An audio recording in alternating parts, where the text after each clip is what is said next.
ये जनाब बड़ा खूबसूरत मंज़र है और मैं रुक कर खड़ा हुआ हूँ कि इस मंज़र को ना अपने अंदर उतार लिया जाए। ये जनाब खूबसूरत नहर है और वो नहर का आगे खूबसूरत टर्न है। It's a beautiful place.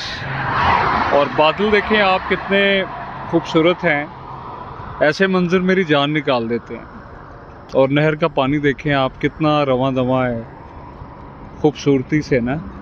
पीछे बारिश है मेरे और जनाब हल्की हल्की बूंदा, बड़ी लाइट सी ड्रिजलिंग है।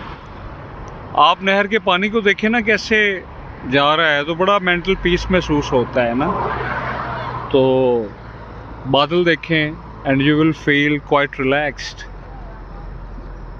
दिमाग को ना कुछ और भी दिखाया करें, सिर्फ टेंशन्स और परेशानियां नहीं। और वो सामने देखें मोड़ कितना खूबसूरत है। मैंने ऑफिस से मैं घर जा रहा था, मैंने कहा रुक के जो है ना वो एंजॉय किया जाए। अपना बहुत सारा ख्याल रखिएगा। Love you, take care. मेरे पीछे वैसे बादल हैं, गहरे बादल हैं, और मुझे तो ये पानी को देख के ही बड़ा अच्छा लग रहा है। Thank you.